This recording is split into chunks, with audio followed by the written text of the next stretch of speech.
Bonsoir, alors je voulais vous montrer ce soir la sortie auto avec le guidage de la voiture jusqu'à un point défini, car ça commence à être intéressant, ça marche mieux qu'au départ.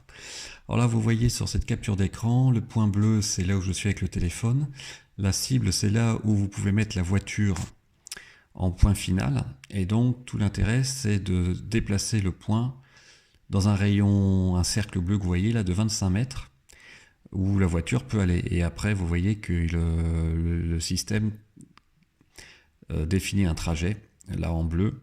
Alors vous verrez plus tard la voiture, je vais vous montrer dans la vidéo, elle est garée juste à gauche, là en épi, donc elle va reculer, elle va venir jusqu'à ce point.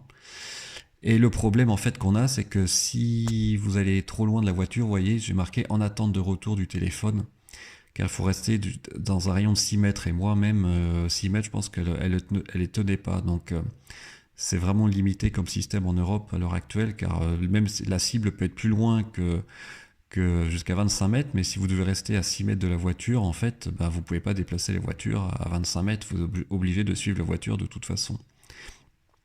Donc là, vous voyez, elle s'est déplacée un peu, et elle va jusqu'à ma cible, elle ne va pas tourner à droite, là, elle va rester toute droite.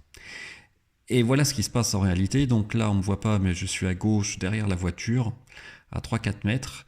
Et là, la voiture, vous voyez, elle devrait reculer et puis après aller tout droit. Et là, elle ne recule plus parce qu'il n'y a plus de signal Bluetooth du téléphone, donc il faut que je me rapproche un peu. Et vous allez voir que voilà, je me rapproche un peu, on voit juste un peu à gauche, là, vous voyez, je suis pas très loin. Et donc, la voiture, comme prévu sur mon téléphone, elle doit reculer, se mettre droite et après avancer tout droit jusqu'au point cible. Donc là, vous voyez, ben, ça marche pas mal. Bon, elle freine aussi un peu là parce qu'elle me mettait détection piéton. J'étais trop près de la voiture avec les sonars.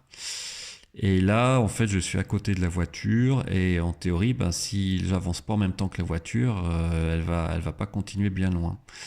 Donc, voilà, vous voyez que ça marche, hein, mais je trouve que le système en Europe pour l'instant est pas parfait car on peut pas commander la voiture à 25 mètres par exemple. Il faut vraiment rester près de la voiture pour que le système soit actif. Mais on va dire que c'est prometteur. C'est une première ébauche. En attendant que la loi européenne s'améliore et plus confiance. Mais vous voyez là sur ce parking vide, ça marchait bien. Après, quand c'est complexe avec des voitures autour, etc., est-ce que c'est aussi efficace? Ça reste à voir et honnêtement, pour l'instant, l'utilité pour moi n'est pas quand même capitale. En tout cas, c'est sympa, toujours fun de pouvoir l'utiliser, de pouvoir vous le montrer comme ça, car ça a bien progressé. La dernière fois que j'avais essayé, ça ne marchait pas. Voilà, bah écoutez, passez une très bonne soirée, je vous dis à bientôt. Et n'hésitez pas à vous abonner, à mettre un pouce bleu et à utiliser mon lien de parrainage si vous comptez acheter une Tesla. Merci, au revoir.